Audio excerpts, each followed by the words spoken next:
भगवान गौतम बुद्ध की इन बातों में छिपा है अशांत मन को शांत करने का मंत्र। आप भी जानें। बुद्ध अमृतवाणी गौतम बुद्ध की कहानी। हम सभी जानते हैं कि व्यक्ति का मन बहुत चंचल होता है।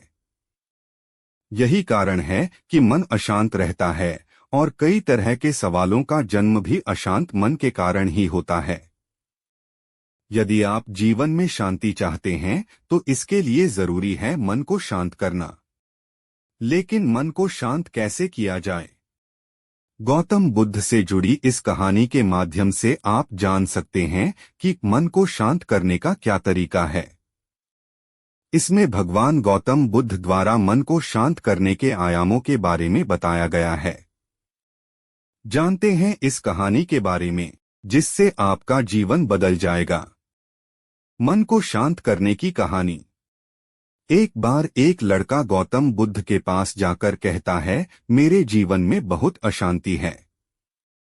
कृपा करके आप मेरा मार्गदर्शन कीजिए जिससे कि मैं इस अशांति से छुटकारा पा सकूं। गौतम बुद्ध लड़के से जीवन की अशांति का कारण पूछते हैं। लड़का उत्तर देता है, अत्यधिक विचारों के कारण मेरे भीतर बहुत सारे विचार आते हैं जिससे मेरा मन अशांत रहता है। बुद्ध मुस्कुराते हुए कहते हैं, ऊपर आकाश की ओर देखो और बताओ कि तुम्हें सूर्य दिख रहा है। लड़का ऊपर देखता है और कहता है, धूप दिख रहा है। बुद्ध उससे पूछते हैं कि अगर तुम लगातार धूप में खड़े रहोगे तब क्या होगा? वह कहता है, मुझे अत्यधिक गर्मी लगेगी और शरीर में बेचैनी होगी। बुद्ध लड़के से कहते हैं कि अगर धूप में खड़े रहने से तुम्हें गर्मी लगती है तो इसमें दोष किसका है, सूर्य के ताप का या तुम्हारा? लड़का कुछ सोचने के बाद कहता है, इसका जवाब आप भी बताइए। बुद्ध कहते हैं, सूर्य का काम है ताप देना और ताप का काम है गर्मी लगना। ऐसे में तो दोष तुम्हारा ही है कि तुम धूप में जाकर खड़े हुए जिससे कि तुम्हें गर्मी लगी। तुम्हें अगर शीतलता चाहिए तो तुम्हें छांव में रहना होगा। ठीक इसी तरह चंचल मन का भी स्वभाव होता है विचारों और भावनाओं को जागृत करना। विचार क्षण भर के लिए होते हैं, लेकिन विचार से पैदा हुई भावनाएं देर तक टिकी रहती है। लेकिन यह तुम्हें निर्णय लेना है कि तुम्हें विचार और भावनाओं के साथ चलना है या अलग दिशा बनानी है। कैसे करें मन को शांत? बुद्ध कहते हैं, मन को शांत करने के लिए तन के आयाम पर काम करना सबसे आसान तरीका है। शरीर के स्तर पर हमारी कर्मेंद्रियां और ज्ञानेंद्रियां है।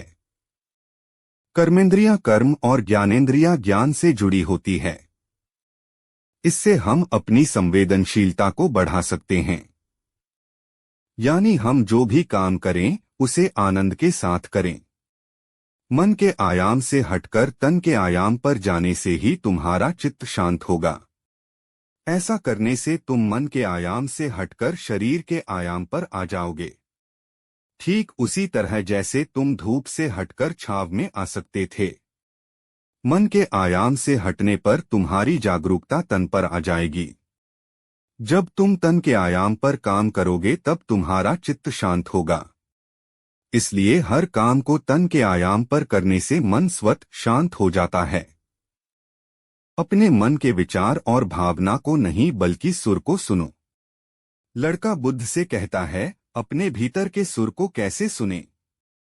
बुद्ध कहते हैं, किसी शांत स्थान पर रहकर जहां शांति हो तब अपनी आंखें बंद करो और मन के भीतर चल रहे शोर से हटकर भीतर के सुर को सुनने की कोशिश करो।